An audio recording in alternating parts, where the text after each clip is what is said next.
Hello hello. Hi, good morning. Topic डाल लो। Topic है find out 29th date in centuries. Find out 29th date, 29 तारीख। Find out 29th date in centuries. देखो, शताब्दियों में शताब्दियों में 29 तारीख की संख्या ज्ञात करना। शताब्दियों में 29 तारीख की संख्या ज्ञात करना। तो आज का हमारा टॉपिक है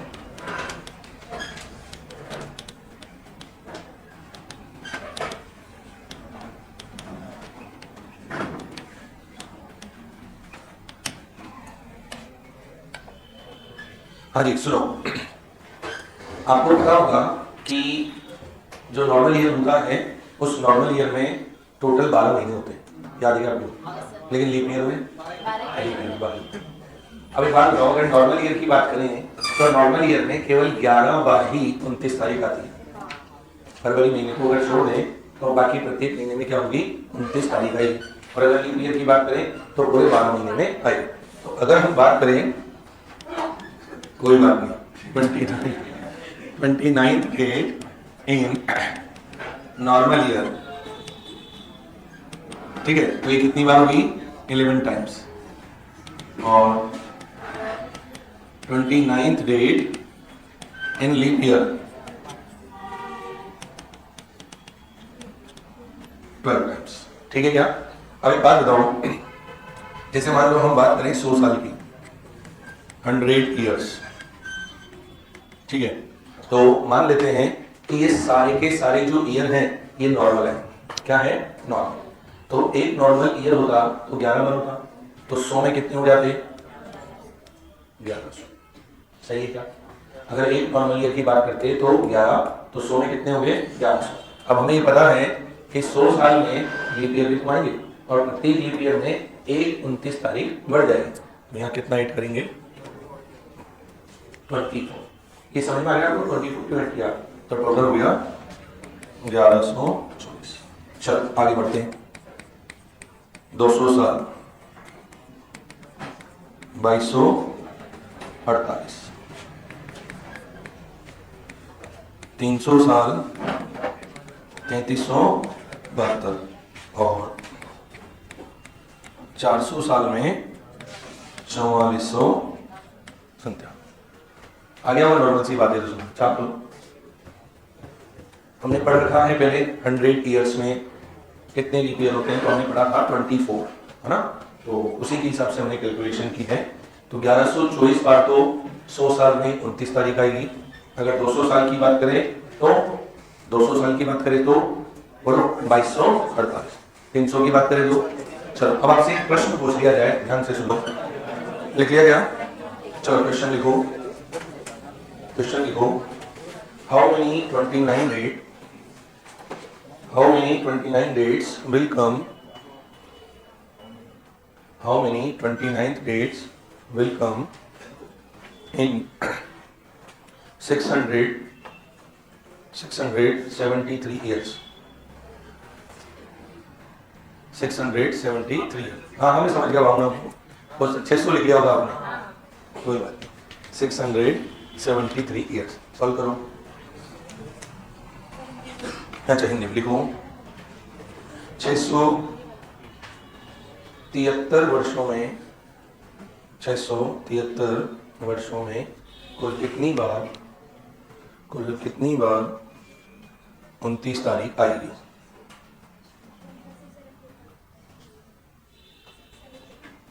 6745।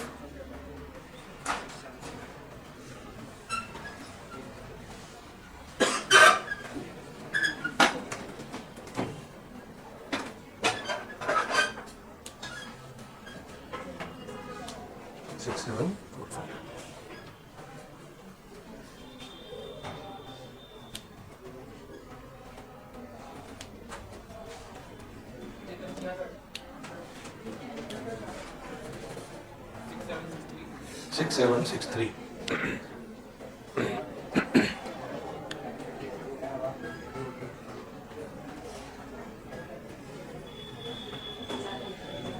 बेटा 6000 नहीं 600 है, 673। हाँ 75 66।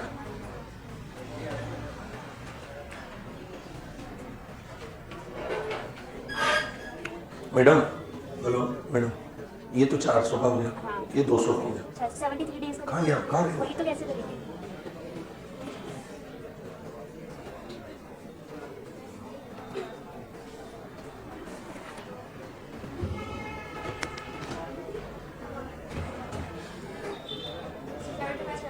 चलो ठीक है। फिर मार्कर का रखा गया मैं यार।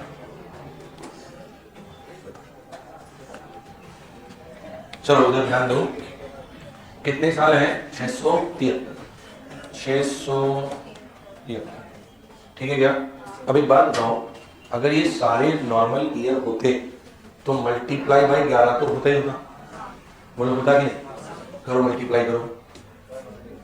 6730 प्लस 673 ऐसे लिख सकते हैं ना इसे? तो कितना हो गया ये? 3 7 3 10, 7 7 14 और 7 7403 ये हो गया, प्लस 673 डिवाइड बाय 4। 4 एकम 4 बचा 2, 4 छंग 24 बचा 3, 4 8 36। 8 और 3 कितने हो गए? 6 और 1 ये आना चाहिए ना? सही है क्या? 75 71।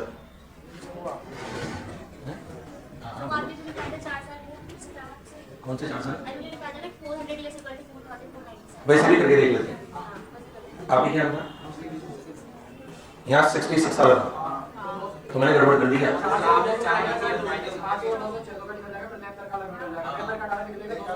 नहीं वो तो निकल जाएगा, नहीं गड़बड़ हो गई इसके बीच।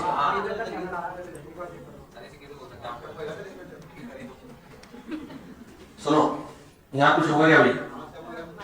100 200 300 500 600 समझ में आएगा?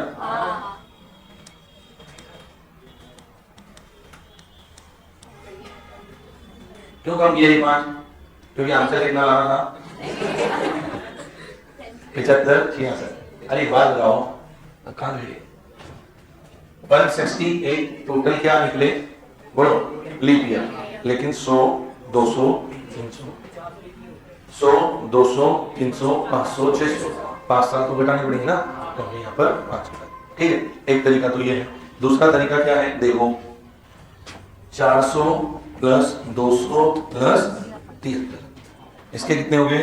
44 97 प्लस 42 48 प्लस 73 इंटू 11 प्लस, समझ गया? 73 में 11 तो करना ही पड़ेगा, और 18 कितने हो गए? प्लस 18। अच्छा ये समझ में कितने बच्चों को नहीं आया? और कॉन्फिडेंस दो एक दूसरे को। चलो सुनो, हमें टोटल कितने साल का निकालना है? 673। क्लियर? अब सुनो 673 का एक तो मैंने आपको डायरेक्ट निकालना बता दिया, लेकिन हम जो प्रोसेस अभी फॉलो कर रहे थे वो क्या था? 400 प्लस 200 प्लस 73। अरे अगर मैं इसको ब्रेक करूं तो ऐसे लिख सकता हूं ना, 400 200 और 73। अब सुनना ध्यान से, 400 में कितना हो गया? 4497 प्लस, यहां तक तो कोई समस्या नहीं। अब सुनना ध्यान से, मान लेते हैं कि ये 73 सारे के सारे ही नॉर्मल ईयर है। अगर सारे नॉर्मल ईयर होते तो कितने का गुणा करते? 11 का। बट बीच बीच में लीप ईयर भी आएंगे, तो एक लीप ईयर का एक दिन एक्स्ट्रा बढ़ा होगा, तो 18 लीप ईयर आए। कैसे आए? 73 में हमने भाग दिया 4 का, 18 चौक 72। समझ गए क्या आप लोग? कैलकुलेट करो इसको। ये कितना हो गया देखो, पहले इसको जोड़ लेते हैं। 8 7 15 9 4 13 और 1 14, 4 2 6 1 7 प्लस देखो ये कितना हो गया 730 प्लस 73 3 0 803 प्लस 18 कितना हो गया ये 8 8 3 11 11 5 16 फिर 2 2 4 6 फिर 8 और 7 15 6 और 1 75 86 बट इसकी कैलकुलेशन ज़्यादा टफ है बजाय किसके जो इससे पहले हमने ये सॉल्व किया था। इस वाले से सॉल्व करोगे तो डायरेक्ट आंसर आ जाएगा। चलो देखिए एक क्वेश्चन और देखो देखो नोट करना था क्या वो? हाँ बस टीप लो तुम दो बार खुद से सॉल्व करना। अब क्या लिखूं 1143 चलो 1143 एक साथ लिखो। चलो सुनो सबसे पहले करना क्या है ध्यान से सुनना समझना इसको 11 से गुणा करना है 11 से गुणा करना है तो क्या करेंगे 11430 प्लस 1143 ऐसे लिख सकते हैं ना इसको बोलो ठीक। अच्छा ये बात किसको समझ में नहीं आई कैसे लिखा इसके लिए ध्यान देना पड़ता है 50 बार पहले भी समझा चुका हूं कि अगर किसी संख्या को 11 से गुणा करना हो तो उस संख्या के पीछे 0 चिपका दो और उतना ही और जोड़ दो। समझ गए क्या? चल कितना हो गया ये 3 4 3 7 4 1 5 2 1 12 500 यहाँ तक तो सबको क्लियर गया।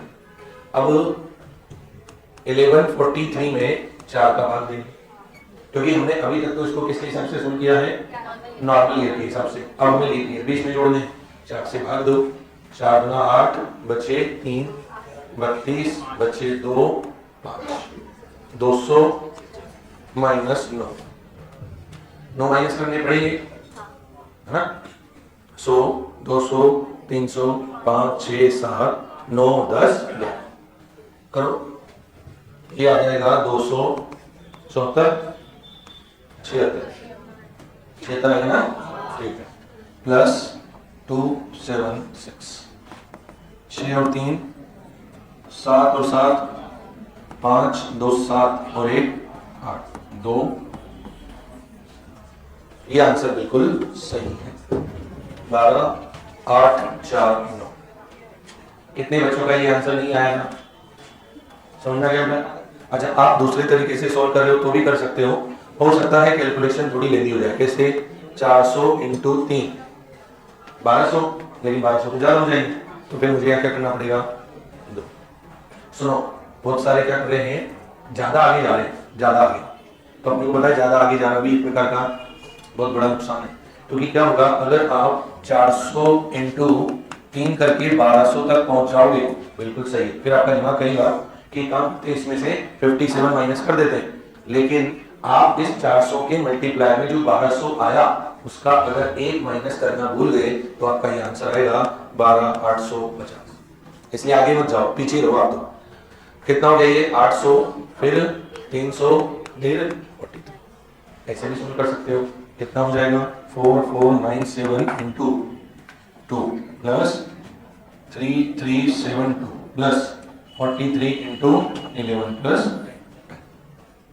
इससे सोल्व कर लेना आंसर आ आगे सबको समझ में चलो देखते हैं एक क्वेश्चन और लास्ट सोल्व करके बता दो 9 7 9 लास्ट सबका आंसर इस बार सेम क्वेश्चन क्या था 979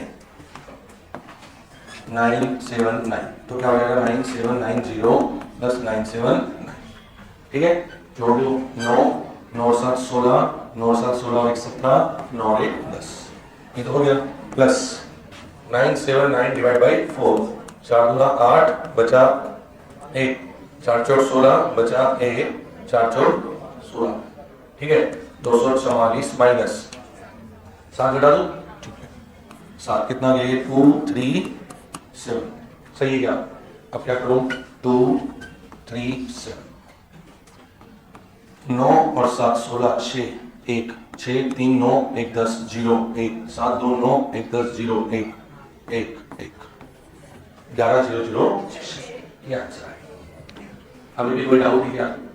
नहीं, श्योर? मेन तो कैलकुलेशन ही है, और मेन तो भाग ये मेन तो नहीं है ना मुझे पीछे लास्ट। हेलो, समझ में गया? चलो, आज का नया टॉपिक, नए पेज में टॉपिक डाल लेना, find out exact day in real calendar. Find out exact day, find out exact day in real calendar. बोले तो हिंदी में लिख लो, वास्तविक कैलेंडर का सही दिन ज्ञात करना। वास्तविक कैलेंडर का सही दिन ज्ञात करना। Find out exact day of real calendar. चलो सुनो, इसका मतलब क्या है? इसका मतलब कुछ भी नहीं है, बस इतना सा मतलब है। आज क्या तारीख है? 23 नवंबर 2024। वार क्या है? संडे। बस यही इसका मतलब है कि जो वास्तविक कैलेंडर है उसमें जो ये डेट है 23 नवंबर 2024, इसको कौन सा वार होगा? तो वही हम निकालना जा रहे हैं कि find out exact day in real calendar. जो वास्तविक कैलेंडर है उसमें दिन कैसे निकाला जाए। अब सुनिएगा ध्यान से, क्या मैं आपको इसे लिखा चुका हूं क्या कि ऑड डेज बराबर टोटल डेज डिवाइड बाय 7 लिखा था हमने? ठीक है, मैं शायद आपको ये भी लिखा चुका हूं कि जब रिमाइंडर 0 बचता है तो संडे आता है, जब रिमाइंडर 1 बचता है तो मंडे, रिमाइंडर 2 बचेगा तो ट्यूसडे, रिमाइंडर 3 बचेगा तो वेडनेसडे, थर्सडे, फ्राइडे, और रिमाइंडर 6 बचेगा तो सैटरडे। ठीक है, अब एक बात बताओ, हाईएस्ट और डेज कितने हो सकते हैं? 6। ठीक है सर, तो यहां हम एक फॉर्मूला याद रखेंगे, और डेज दैट मीन्स रिमाइंडर निकालने के लिए क्या फॉर्मूला लगाएंगे? देखना जरा, previous year plus question plus year code plus odd days of months divided by 7। क्या फॉर्मूला है? देखना जरा ध्यान से। प्रीवियस ईयर का मतलब हो गया पिछला वर्ष। कौन सा वर्ष? पिछला वर्ष। क्यू का मतलब क्या हो गया? भागफल। ध्यान से सुनिएगा, ये क्वेश्चन कैसे आएगा, क्यू की वैल्यू कैसे निकालोगे? क्यू बराबर प्रीवियस ईयर डिवाइड बाय 4। यहां होने वाली सबसे बड़ी गलती क्या है? हमारी आदत हमेशा रिमाइंडर की पड़ी हुई है। रिमाइंडर, तो बहुत सारे बच्चे यहाँ क्या करते हैं? रिमाइंडर लिख देते हैं, है ना। जैसे मान लो 24 है तो इसका प्रीवियस ईयर क्या आया? 23 में भाग दिया कितने का? 4 का। क्वेश्चन कितना आया? रिमाइंडर कितना आया? तो बहुत सारी बार बच्चे यहाँ पर रिमाइंडर लिख देते हैं कितना? 3। तो ये ध्यान रखना है, यहाँ पर रिमाइंडर नहीं आएगा, यहाँ पर क्या आएगा? क्वेश्चन। क्वेश्चन कैसे निकालोगे? प्रीवियस ईयर में कितने का भाग दोगे? 4। ठीक, ये बात भी समझ में आ गई, ये बात भी समझ में आ गई। अब बात करते हैं ईयर कोड। ईयर कोड कैसे लिखेंगे समझना ध्यान से। क्या मैंने आपको ये लिखा रखा है क्या? 100 साल में 5 और डे होते हैं, 200 में 300 में 1, 400 में। अब सुनना ध्यान से, अभी हम 21वीं सदी में चल रहे हैं। कौन सी सदी में? 21वीं जो सदी है ये कहां से शुरू होगी? 2001 से लेकर 21। अब 2001 में जब ये शुरू हुई होगी तो उसका प्रीवियस ईयर क्या है? हुआ 2000 आया। क्या 2000 जो है वो 400 का परफेक्ट मल्टीप्लायर है क्या? बोलो। तो 400 साल में ऑड डेज कितने होते हैं? इसका मतलब क्या है? 2001 से लेकर 2100 तक जो भी ईयर आएगा उन सभी का कोड कितना होगा? 0। इससे ऊपर चले 1901 से लेकर 2000।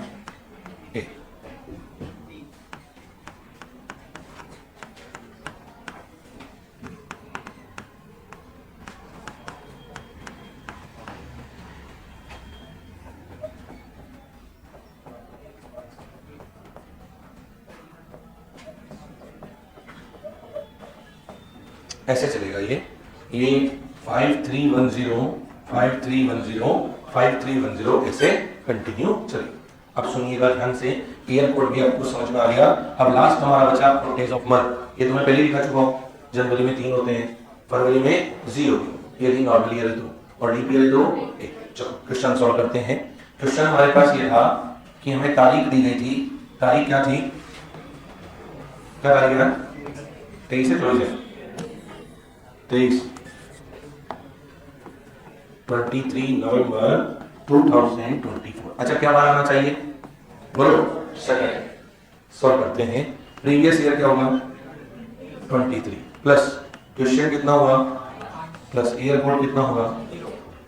यहाँ तक सबको समझ में आ गया। सबसे पहले हमने लिखा प्रीवियस ईयर, 24 का प्रीवियस ईयर क्या होगा? 23। फिर हमने लिखा क्वेश्चन, क्वेश्चन का मतलब 23 में हमने बन दिया 4 का मतलब है कितना? 5। फिर लिखा ईयर कोड 0। क्लियर? अब सुना, यहाँ जो लिखा हुआ था, क्या लिखा हुआ था? और डेज ऑफ मंथ्स। यहाँ चाहो तो ऐसे लिख लो, करंट ईयर। करंट ईयर का मतलब जो ईयर हमें यहाँ पर दे रखा है। बताओ करंट ईयर क्या दे रखा है? क्या 24 लीप ईयर है क्या? है ना? तो मैं देखना क्या लिख रहा हूँ। जनवरी, फरवरी, मार्च, अप्रैल, मई, जून, जुलाई, अगस्त, सितंबर, अक्टूबर और नवंबर की कितनी तारीख है? 23 बटे में। ध्यान से सुनो और समझो। ये भी समझ आ गया, ये भी आ गया, ये भी आ गया। अब करंट ईयर जो है उसमें कहां से चलना है? जनवरी से। कहां तक जो दे रखा है? जनवरी, फरवरी, मार्च, अप्रैल, मई, जून, जुलाई, अगस्त, सितंबर, अक्टूबर। अक्टूबर हो गया कंप्लीट। क्या नवंबर पूरा हो गया क्या? नहीं। तो जितने दिन है उतने ही रख दो। तो कितने रख दिए? 23 डिवाइड बाय 7। अब क्या करें? या तो सबको जोड़ दें और फिर भाग दें, या फिर कैसे करें? देखो यहाँ बचेगा 2 और 5 और 2 7। खेल करता हूँ। 23 और 5 28, वैसे कट जाता। 3 3 3 6 और 7, 2 3 5 और 2 7। देखना यहाँ कितना बचा? 2 2 3 5 और 2 7। रिमाइंडर बचा 6।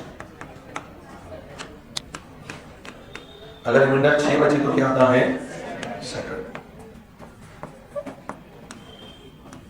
क्या सैटरडे है क्या? आगे समझ में? चलो ठीक है, नोट कर लेना। इसके बारे में चर्चा अब हम मंडे को करें, ठीक है ना?